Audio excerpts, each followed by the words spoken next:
There was a. I kind of want to start off with this, if you're cool with it. All right, here we go. 5, 4, 3, 2, 1. Your Excellency, it's a pleasure.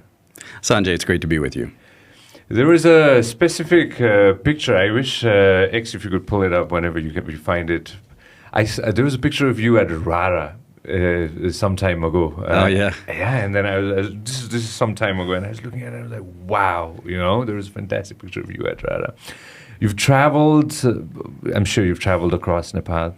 Any specific place that comes to your mind right now this morning that you'd like to go ahead and share with everybody that's close to your heart? I want to get started with that. Thank you. Sanjay, that's almost an impossible question. I've spent so many years here, and I've been very active. So there are a number of places that really leap into my mind. That trip up to Rara was really spectacular. It was my first time up that way. I went with a couple of diplomatic colleagues, my British and Australian counterparts. Yeah. So it was a great chance to just see this incredible natural resource, an unbelievable view of the mountains, that was also on offer. But also to really pair that up also with taking a look at climate change impacts in these high mountain communities, because the impact is quite severe. So, I have a lot of images from that time. That's the picture that I was talking about. Yeah, I mean, look at that. How could I be unhappy about that experience? So that was really amazing. You hike all the way up to this place called Murma Top, and then from there you see the view. Isn't it fantastic? It is. And we were there for I think 3 nights, 4 days, and managed a complete walk around Rara Lake. Beautiful. It was stunning. It really was stunning. I will tell you, I'm not a huge fan of cold, and it was incredibly cold. This was, I think, in November of last year. So once the sun went down, it got frightfully cold at night. Yeah. But there are others. I mean, here in Kathmandu, Boda is a regular haunt of mine, and I love to go out there and take my family out there. And then I've had a chance also to go up into the area around Upper and Lower Mustang, which I think is really iconic and unlike anything that I've ever seen before. So, there are these great cultural and natural resources that Nepal has. It's one of the reasons why I'm going to be incredibly cranky to finally wrap up here. Well, 4 years, of course, we cannot sum it up in a 1 hour long podcast, but when you look back, at the 4 years, how would you describe the 4 years of being here as the ambassador? If you had to just sum it up in very brief, how would you describe the 4 years? Yeah, for me, I think it's all about personal interactions and about people. That's the lasting impressions that I've had. Whether you're talking about advancements in policy or engagement or just regular human interactions, this is what really has made a great impact on me. Of course, I served 2 of my 4 years here through COVID, so I spent far too much of my time, like everyone else, restricted to home or minimizing movements and not being able to see people in person quite as much. So, I got used to working virtually and dealing across a television screen, but there's no substitute for in-person contact. So I'm really thrilled, with how Nepal has dealt with the pandemic, the vaccination rates, the fact that we are all here again in person and doing what it is we do. I still remember back in 2014. There was a specific place I went in Colorado, Estes Park, I believe. And I'm sitting up. We took I think it's called a tram or I don't know what exactly. It's like a gondola kind of thing. And we went all the way up. And then I was looking down and I was like, oh my God, this is so beautiful. At the same time, it reminds me of back home. Right at that moment when I was up there. And again, you're from Colorado, if I'm not mistaken. Yes. Will you be going back to Colorado after in a few weeks? So will you be headed there? Yeah, in about 10 days, we'll start the journey back to Colorado. I'm a very proud son of the soil back there. So my family has been in southern Colorado for 130 years. So we've been involved in agriculture for all that time. But my family owns a ranch at the foot foot of the Sangre de Cristo Range in southern Colorado. We've been doing, raising crops and livestock for all of that time. So it's a rare opportunity for me to go back for a few weeks and really reconnect. But I agree with you. I think the similarities between my home state and Colorado are extreme. And it's one of the reasons I think I felt so at home here. We also have a terrain that is marked by mountains, hills, and plains. So there are some similarities there. We have a very diverse population, including what I think is one of the highest per capita concentrations of Nepali Americans in the country. So and I don't have to go far to get a momo or to visit the nearest stupa, which are both within probably 30, 45 minutes of where I grew up. Yeah, beautiful. No, it's definitely beautiful. Do you remember the first time you came to Nepal, Your Excellency? The first time when you were here? I do. I spent a little bit of time in my 20s, like we all do, trying to figure out who we are. So I had the opportunity to travel a bit in this region. So, I rocked up here with, like so many other really young, inexperienced backpackers with very little money in my pocket but high expectations.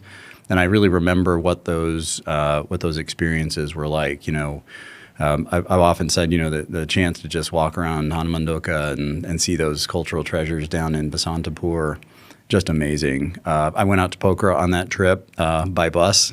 Oh, yeah? Yeah. And, I remember going up, hiking on the hills outside of Pokhara and seeing the Annapurnas for the very first time on a really clear day, and how spectacular. So that was my first trip, but then I was back just a few years later in my late 20s, having joined the Foreign Service of the United States. I was posted nearby down in Bangladesh, so it was an easy trip up here. Yeah. So that's when I came up and spent a little more time. I had a little more money in my pocket. I stayed at nicer hostels than the ones I had. And, it was really the beginning of a love affair with this country that has endured now for, 35 years. Yeah. When I look back at it, I was just reading up, and you've extensively traveled the world. Bangladesh, Egypt, of course, you've worked in so many different places. You've traveled extensively. Now headed back to Africa, how does that feel? How does it feel to go back to Africa, Namibia, if I'm not mistaken? Right? It feels like a sense of closure in a way that, after a 30-year career with the State Department, I'm in many ways veering back to those places that were very impactful to me early in my career. So, I've spent several years working either on policy issues related to Southern Africa, or I lived in South Africa for many years, and in the continent more generally for more than a decade. So it feels quite comfortable to be heading back to comfortable and familiar territory. Yeah. I'm sure it's going to be fantastic once you get back to Africa. Now, when I look at it, there's so many different things that is close to my heart. One of the things we were talking about was trying to stay as fit as we can, and two things. You have to stay fit, and for me personally, I definitely want everybody in Nepal to go out and stay as fit as they can, and we're just talking about that. Any tips and pointers you want to go ahead and share towards me as well about staying fit? Well, I'm a different generation than you, Sanjay. I've had a couple of decades at this before you. But what I've learned is, one, it gets a little harder the older you get to maintain faithful to a schedule, because I think the routine is a really important part. That intensity can vary a little bit, your methods and other training priorities can change, but there's no substitute for getting kitted up and doing your exercise every single day. It's the consistency that I think helps keep you mentally fit, keeps you physically fit, keeps illness at bay if you can. So I really redoubled my efforts on this. I was pretty active as a younger man, but then I had my first child at the age of 47 and the second at 48. And I realized that as I looked at my age and their age, that I needed to make sure that I was, a pretty vibrant, active parent. So that's been a real motivating factor for me.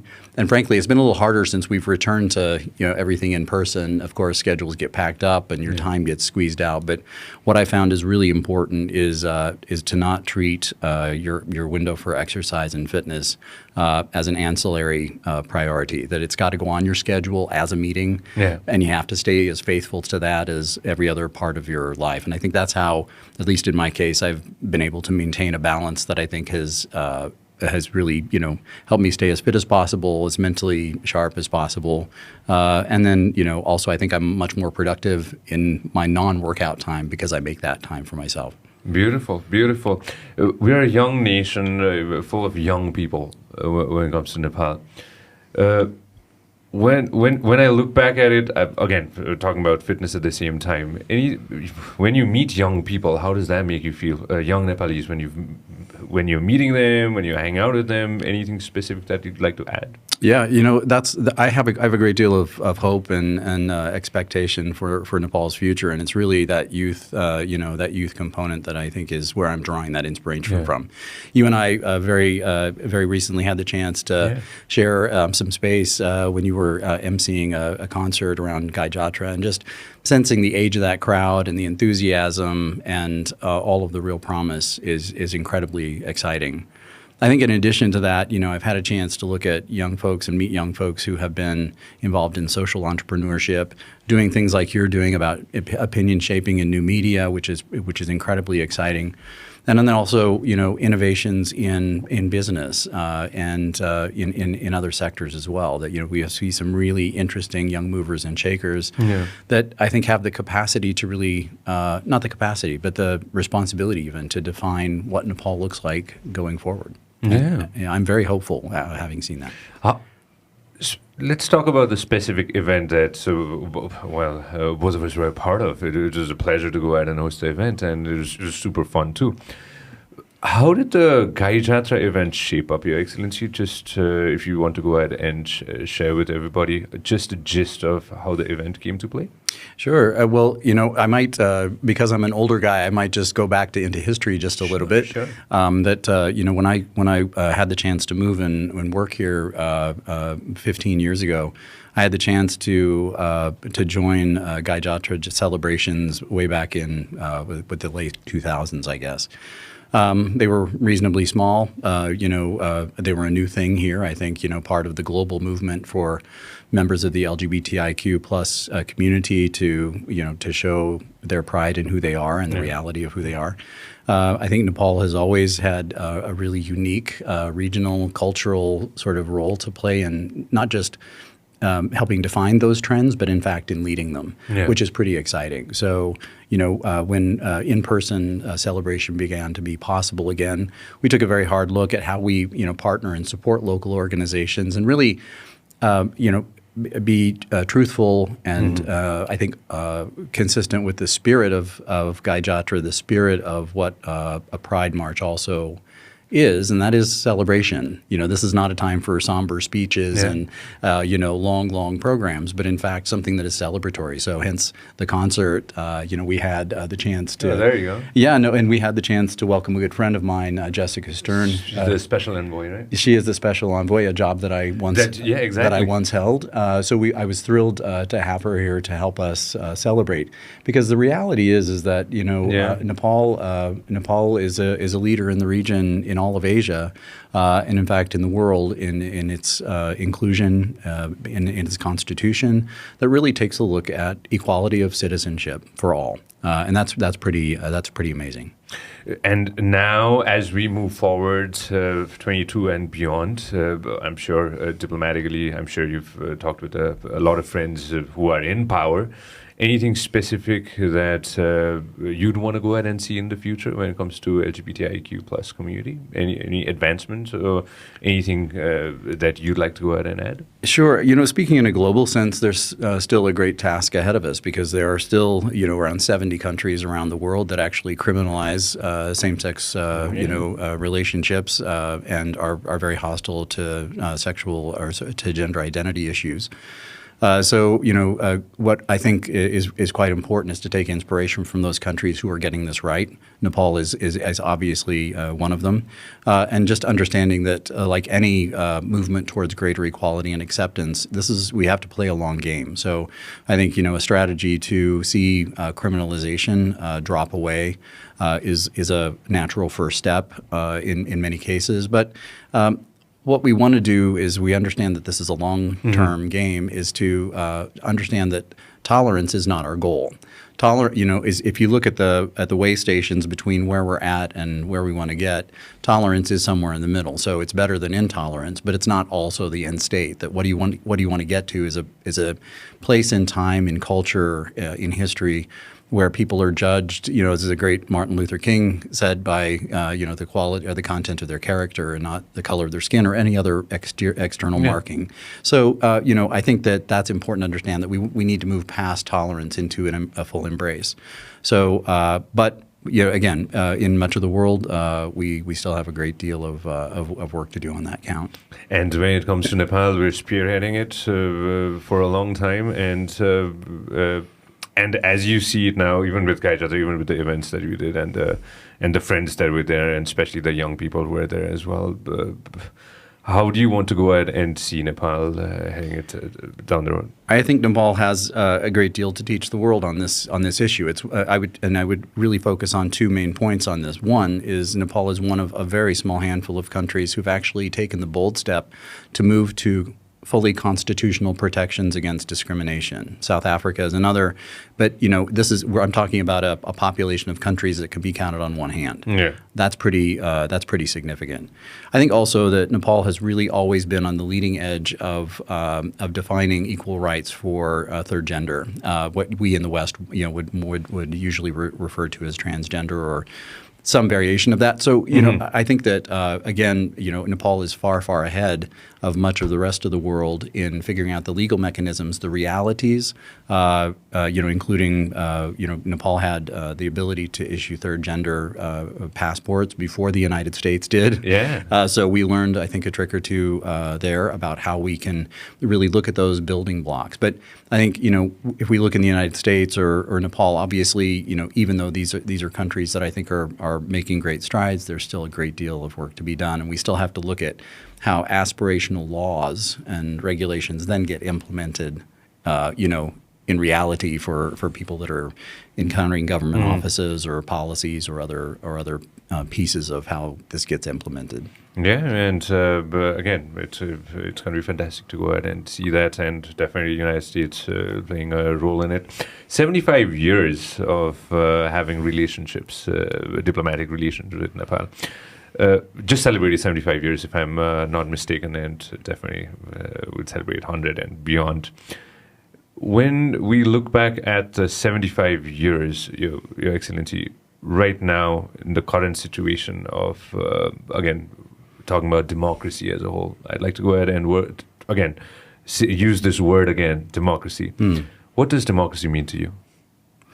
So, democracy is a pretty all-encompassing concept, but I think at the fundamental ground level part of this, it is about equal opportunity, equality of access to services. It is so that each individual member, citizen of a democracy, has an identical set of rights under under the Constitution. So I think that gets very complicated when you take even an aspirational constitution. Nepal has a wonderful one and begins to try to make it real, because that is I think the challenge.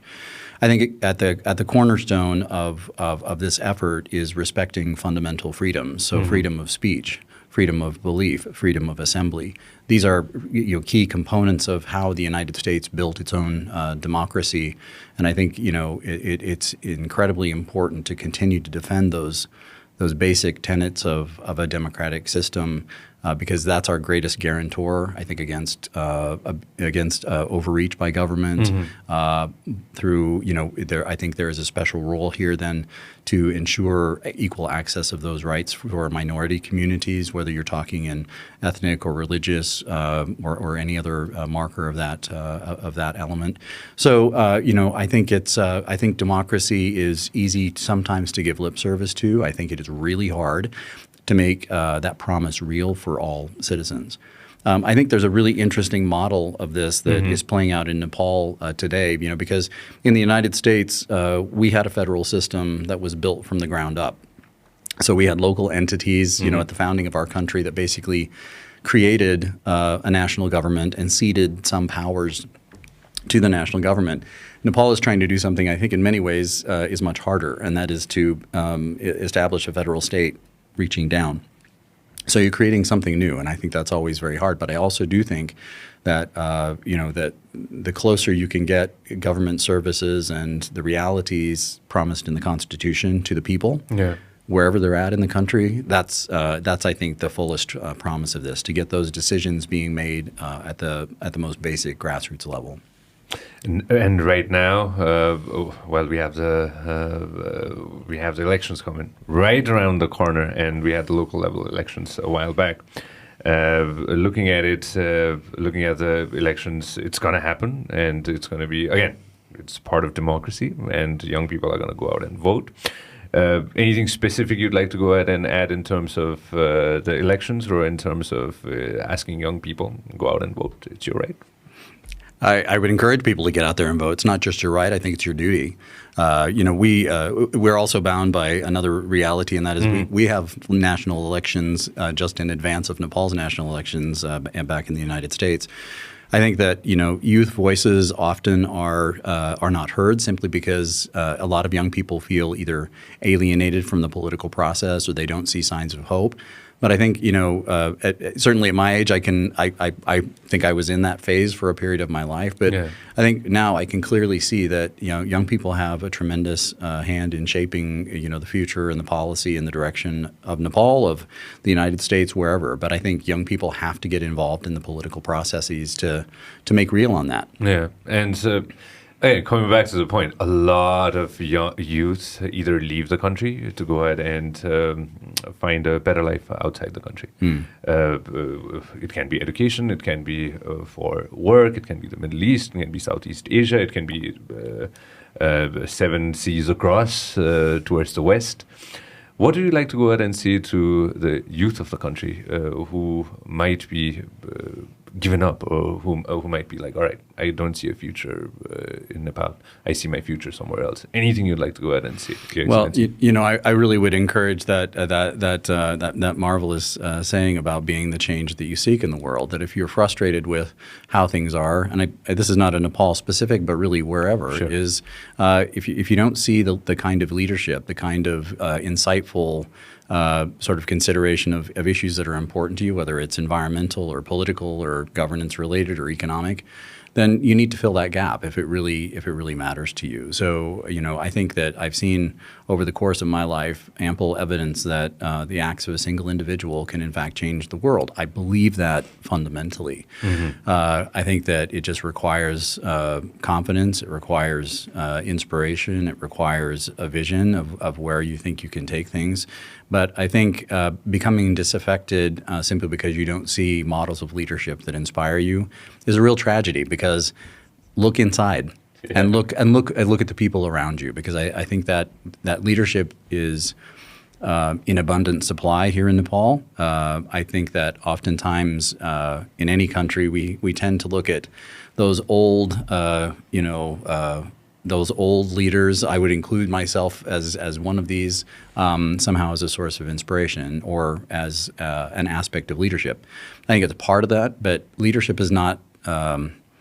It's not a responsibility. It's not a tangible sort of thing which is conferred upon someone. That I think leadership is an internal skill to be able to speak and lead with confidence and with compassion.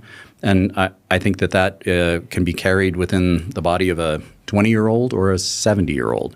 But I think that's an internal skill, not something that assigns with rank. So I think that it's really important for people to be able to follow their dreams and really seek the change that they want to see in their world. And a certain part of the world is definitely in war. I'd like to go ahead and use this word. And a lot of change is definitely needed. A lot of change is definitely needed to go ahead and progress towards. Again, we all love peace, but definitely there are a lot of things going around in the world which maybe does not resonate with me. When it comes to coming back to Nepal, there are a lot of things that we still need to build. There are a lot of support that we still need from I can call it the West, I can call it from foreign donors, or I could definitely go ahead and call it from from a lot of different entities. I'd like to go ahead and put it that way. When the USA looks at our growth, what's the point of view of where do we stand in the world when it comes to growth? I'm not just talking about road construction, or I'm not just talking about building electricity or hydropower. Right. When it comes to us growing as a nation, where does the U.S. see us? Look, I think that we view Nepal with great hope and expectation. I think that if you look at if you look at natural resource, oftentimes we end up talking about natural resource in terms of minerals or hydropower or something else, which obviously are key drivers of certain economies. But I think that overlooks one key resource, and that is the human element. One of the most promising things that I've had a chance to see here, particularly in the last year, are a number of really exciting tech industry startup companies that are a shared resource, I'd say, between the United States and Nepal. That you have young, all young Nepali students who've gone to the U.S., gotten an education, maybe worked in the tech sector for a little while, but then decided that they didn't want to just join our massive economy and be a cog in what is a very successful machine, but they wanted to implement real change and innovate here. So they've brought those skills back home, started affiliates of their companies in the United States, where they're turning the historic disadvantages of Nepal in terms of trade, for example, into advantages, because in the trade sector, oftentimes Nepal is at a disadvantage because of its landlocked nature in terms of shipping material items for consumption wherever they're doing this. Borders sometimes cause impediments. Time zones sometimes cause impediments. But what I think is really exciting here in the tech sector is that these young entrepreneurs are actually turning those disadvantages into advantages. So they are standing up full 24-hour operations with an American component to their company and a component right here in Kathmandu, so they can work on projects 24 hours a day. Yeah. And I think one of the most exciting things I've seen in those companies, Sanjay, is the median age of all of the 4 or 5 that I've had a chance to visit in the last 6 or 8 months is under 30, and it's almost complete gender parity. So, and these are, I will tell you, these are not students. These are not young people who have studied in the West or gone abroad for their education. They're coming from Nepalese universities. They've been trained here, and they have all the skills, I think, to succeed in that really hyper-competitive environment. Yeah. That's really promising to me. So, that's one thing that I certainly, if I were going to be here longer, I would continue to try to work on and to emphasize, because I do think it's a loss for this country when young people may think that their dreams can't be served here. When I again carrying forward the same conversation, I see a lot of prospect in tourism. Would you believe in that? I do. I think we're seeing, I think, the initial signs of a rebound after the COVID pandemic, which was obviously very difficult for the sector.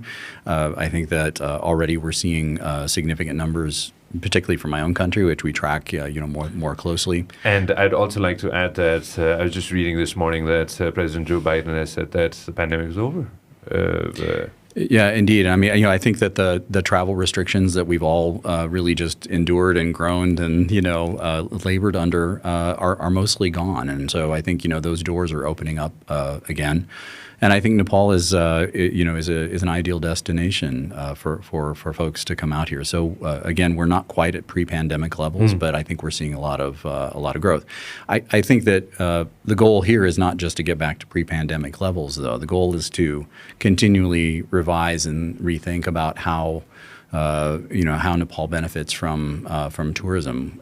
For example, we know that Americans are traveling here in greater numbers. We also know that they bring more money into the economy here than most other travelers.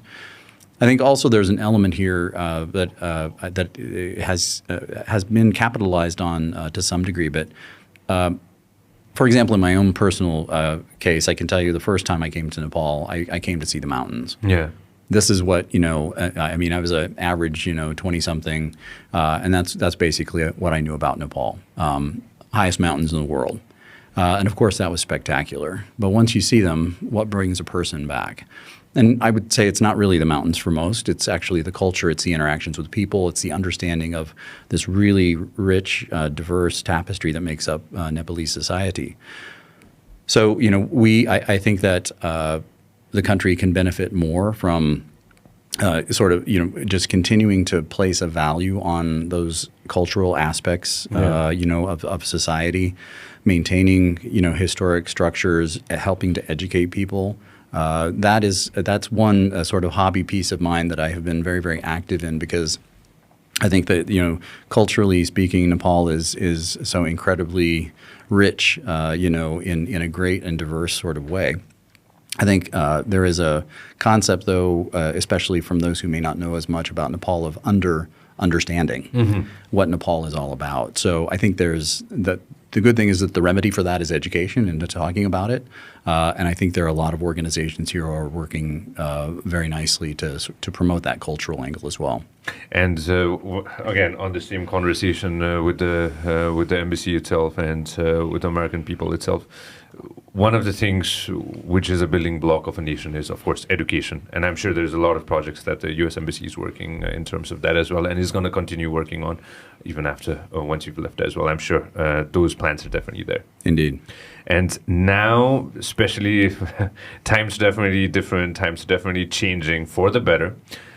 Before I head on and ask you about your favorite festival in Nepal, I'd like to go ahead and definitely touch bases with you.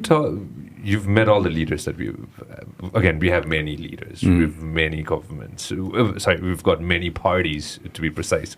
You've met with the leaders, you've shaken hands with them. What's your perspective of, I'm not going to go ahead and pinpoint about one party or one leader, but in general, what's your perspective when you go ahead and meet our leaders, and what's their vision like? Because when you say hello to a person or when you shake their hand, you kind of get a gist of a little bit about that person. Anything you'd like to add right to this end? I think the challenge for any political leader is really to remain connected to those realities for the person in the street. I think that we encounter this on for example, our development agenda as well, is to make sure that you understand what the need is at the grassroots level, what the demand signal is, and then figure out a way in which, whether you're in government or international relations, that you can address that. I think that's a challenge sometimes, because the degree of separation, once you get into either party hierarchies or even diplomatic hierarchies, it's a risk of losing touch with the needs of the people on the street, of the general people. Indeed. So that's why I think I'm really pleased to join you on the podcast, because I think that drawing attention, this gives voice to people that may not normally be heard, that I think have points of view or real challenges in their life that they want to be able to share. I think so there's always a challenge, I think, in making sure that you never lose sight of what's happening at the grassroots level.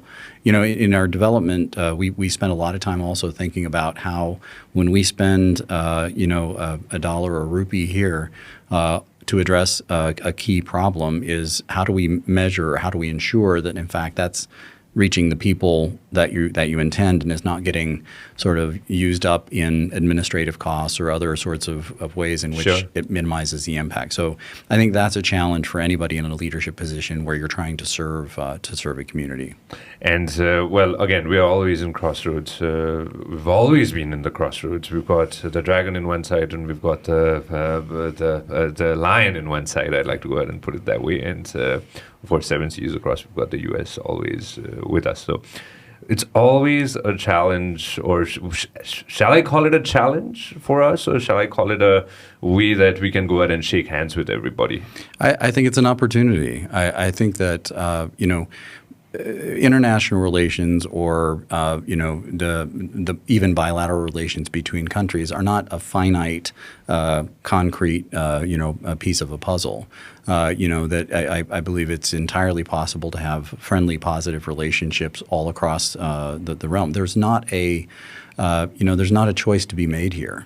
I mean, there are choices to be made in terms of style of governance, of how, bolstering democratic freedoms, relying on a free market system. Those are policy choices that have to be made. But, I really reject the notion somehow that a positive relationship on one hand must mean a negative positive relationship on another, because that's not how this works. It's not a zero-sum game. when we go ahead and when you go ahead and see that, I'm sure a lot of friends who are listening must be, well, you kind of shake hands with one person, you kind of have to go ahead and not shake hands with somebody else, right? But balancing it out, that has always been a challenge with from what a general perspective that I have, or somebody who is on the streets, like we were talking about. A general public's notion is going to be, why can't we go ahead and solve our problems? So why can't we go ahead and get along with everybody? Left, right, or far away. That is a challenge that's always been there. And right. I suppose, complicated in implementation, but we can do that. Nepal can do that. I think that my hope for Nepal certainly is that not that it is that it's pro anything other than pro Nepal. Yeah. That Nepal is not judged in value in its relation to something else. It has its own value. Period. And that, just valuing that, honoring that, figuring out a vision based on that, I think that's the real promise of Nepal, and I'm counting on young people like you to figure out how that happens. At 35, I'm right in the crossroads, Your Excellency. I'm right in the crossroads, and every day when we talk to people, or every day when I go out and meet a lot of friends, or even talk right here, again, I'm right between talking to men and women who are leading the country, who are right there making the policies, and then of course at the grassroots level, talking to young individuals who've just come out of school or just come out of college. And again, of course, the divide is always there all across the world. It's always there. But like you said, I'm 100% going to agree with you that we're one Nepal. And again, we're super peace-loving. That's what we've projected throughout, and that's what we're going to be projecting throughout for the next hundreds of years. Now let me come to your favorite festival. Which one's your favorite festival if you had to pick one, Your Excellency? This is also very tough one. This is very tricky. So look, I really have enjoyed I would say just at a fundamental level, the degree of welcome. I think that someone that's clearly an outsider, is not part of this culture, is welcomed into observing these festivals is incredibly touching, and really something that is, I think, so uniquely Nepalese. I've had a chance to see a lot. I mean, from the Nawa Durga and from Biscuit Jatra out in Bhaktapur to multiple Indra Jatras. I'm leaving right before Dasai begins this year, but I think by my count, this would be my 8th or 9th Dasai celebration here. So, and then I would say also, in a slightly different vein, I have twice in my tenure had a chance to go up to Lomantang in Upper Mustang and witness the TG Festival, which I think is a tremendous cultural gem, and again, just a real demonstration of how diverse Nepal's populations and cultures are. I think we need to safeguard that. I think there's a danger in, anytime we have an instant communication society, I think it's possible that you can see some of those traditions erode a little bit if young people don't take interest in them, for example, or are focused on other things. I'm happy to say I don't see that happening here. I do think that there is a need for preservation, that we have stepped into that space over the last 20 or 25 years. I have also been very, very focused on a couple of key aspects of cultural preservation here, because I think you gotta maintain that backbone so that especially the younger generation understands the roots of their culture, right? Of course. But seeing these jatras and celebrations form up, I think is a real privilege, because they are so vibrant, they are so unique. I don't think you can honestly compare them to what happens anywhere in the world, not even right across the border in either direction. Yeah. I think that Nepal has such a unique blend that it's been a real pleasure. And I was looking at a picture of you and your beautiful dog, if I'm not... and I was wondering, most probably the master is going to say, Kukurtihar is my favorite. Well, I do like that one a lot. So, my family is a blended family, American Nepali family. My dog, there you go. There she is, yeah. So she was born in Nepal. Beautiful. So we're currently working on her immigration status back to the United States, so she can travel with the rest of the family. But she's been with us from the very first week that we arrived here. Beautiful, beautiful. What's her name? Her name's Lola. Oh, beautiful. I wanted to talk about a specific thing in the past 4 years, and of course before that as well. There were a lot of artifacts that were lost.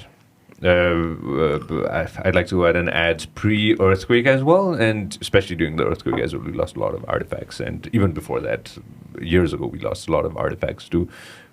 I could use a lot of words right here. You've made sure that we get a lot of things back, and we have gotten a lot of artifacts back. Would you want to go ahead and elaborate a little bit on that? Yeah, I'm so glad you asked that question. This is something that's been somewhat of a passion for me, and my team at the embassy has done a great deal of work. Of course, working with local organizations. So many of these lost artifacts. They were stolen. They weren't lost. Sure. Have ended up in museum collections and private collections all over in the West, including in the United States. Yeah. So we started partnering with the Museum for Stolen Art in Bhaktapur, the Rabindra Puri Foundation, and also the Nepal Cultural Heritage, Cultural Restoration Heritage Organization to do everything we can to make sure that these statues, these gods, come back home. They don't belong in the West. They don't belong in these collections. They don't belong in a museum because these are not merely objects of art. These are objects of devotion and worship in this culture. And so we've had really good success. We began back in 2019 working on the return of 15th century Lakshmi Narayan idol out of Patkotole in Patan. Took a great deal of work and involvement of Interpol, of the FBI in the United States, several jurisdictions, and it took a great deal of sort of working through a process to see that idol return home. I'm proud to say that since then the process has gotten much easier because the more we talk about the realities of this, the more we understand, and the more even collectors in the U.S. understand that these are not art objects for sale, often at very high prices. In fact, these are stolen objects, and you should not be trading in them. So we've seen voluntary returns from museums all across the United States. We have also begun to see returns now from other countries as well, but I think we have a responsibility to keep talking about this because you have to keep the awareness high or else this drops off the radar screen. But I can tell you, probably the most enduring, touching image that I can think of my last 4 years here was I had the honor of being invited to join the community in Patkotole when the Lakshmi Narayan was reinstalled in the temple from which it had been stolen. And it completely it was an emotional experience to see this amazing object which has been sitting on a very pristine, clean, austere, and somewhat lonely shelf in a museum in the U.S. where people can see it through 4 layers of glass. To see it reoccupy its original space and its original intent at the heart of a community and to be accessible, absolutely priceless. That it has redefined for me our concept of where it's the intersection between art and spirituality. So what a joy to be able to see that idol back in its original temple. It's amazing that you are working on this, and now, of course, the embassy and the government is definitely going to carry forward with this down the road. The plan is definitely there. Absolutely. What I can tell you is that we've had such success in this that I now, most of the returns that are occurring have no involvement of our embassy whatsoever, that these are voluntary returns. So I, like so many other people here, are learning about returns of some of these items in the newspaper on page 4 because it's become so so commonplace. That's exactly where we want to be. We want to see this continued flow that is relatively easy and ultimately then make sure that these objects don't simply come from a museum in the West to a museum in Nepal, but go back into the communities because these were community-based idols of veneration, right? So we have real interest in seeing them restored back into their original positions. But I would really commend a few organizations that are doing that right here. Kanak Dikshit has an organization that's working very hard to do just that. The Rabi Puri Foundation, which is working on broad issues related to cultural preservation. Of course, we've had a long partnership with the Kathmandu Valley Preservation Trust to preserve the structures in the Kathmandu Valley. So, there's just such tremendous capacity here. I just want to make sure that from my perspective, that the ability to maintain these cultural treasures is not an issue of resource. So our job here is not, in fact, these are Nepali assets. They will be restored and maintained in, according to Nepal's own artisans and methods. Our role here is to really step in and provide the facilitation where we can to make sure that that is not the barrier to being able to preserve your culture. Sure, and thank you very much for that. Thank you very much for, again, spearheading this and being a part of this.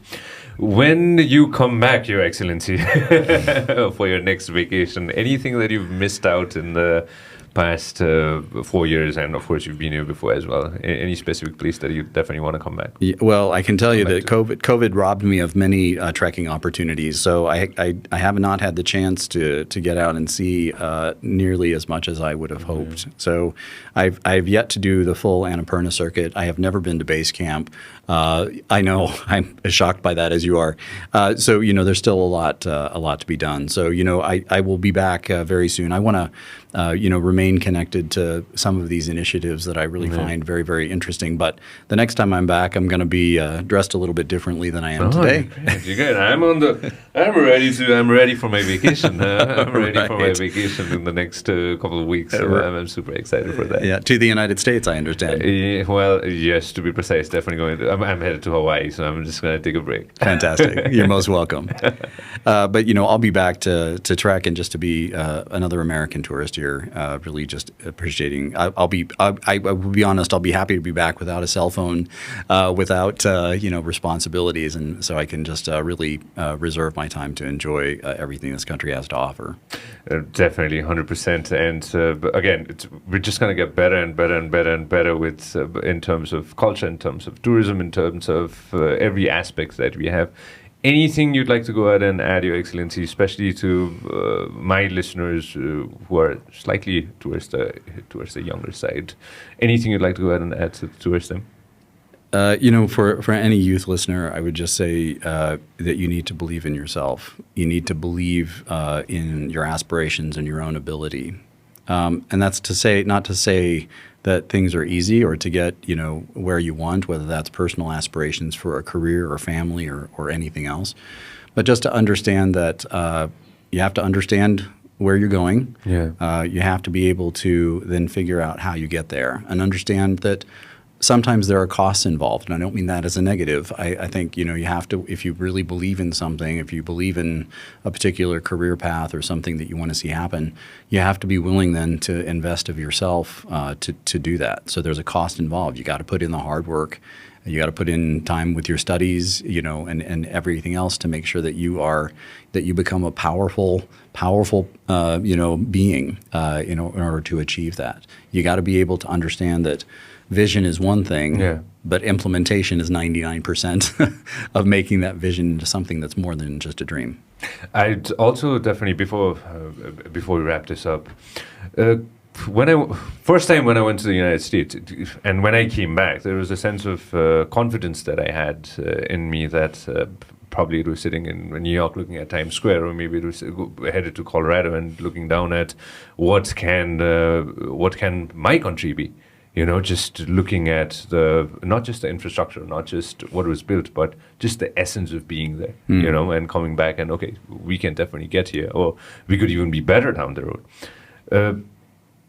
When it comes to the word called confidence, anything you'd like to go ahead and say to young friends about, somebody who's looking for some sense of confidence and doesn't know where to find it? Anything you'd like to go ahead and add? Well, to paraphrase an animated Disney movie, I think you just need to do the next right thing.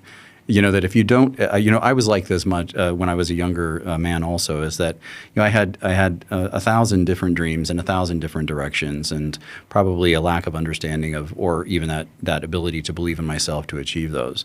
What I can say is that for a lot of folks, a lot of young people in their 20s, especially, most of the opportunities that are going to face you, the real opportunity to create change, you may not even those may not even exist right now. Yeah. That I think it's more, not to be too hokey about this, but I think that it really is about the journey. That I think as long as you are focused on the next right thing, the next thing that you believe is going to, establish your confidence to a greater degree, give you an opportunity that you didn't have before, is you have to take that step, not knowing always exactly where that's headed, because you get closer and new avenues open up that you were unaware of before. So I think, don't define yourself in conventional ways, because these opportunities will come before you. It never even occurred to me, for example, to work as a diplomat until I was in my mid-20s, and a friend suggested it. I didn't even know this was a thing, and I certainly didn't think I was qualified to do it. But through various steps about building up, skills and believing in oneself, these doors continue to open. I think that's can be true of any individual, as long as you're honoring your education. Yeah. Staying true to who you are and working for the types of things that you really care about. Thank you very much, Your Excellency, for being a good friend to me. And I'd like to go ahead and say a good friend to Nepal. And okay, next time when you go trekking, you let me know. Okay, and we'll see you on the beaches of Hawaii. Definitely. Thank you very much for your time. And again, I'm excited for you, and I'm excited for the future of Nepal itself. Thank you very much for your time, Your Excellency. Thank you. Thank you very much. All right. If you love what we are doing, make sure that you subscribe and turn on notifications.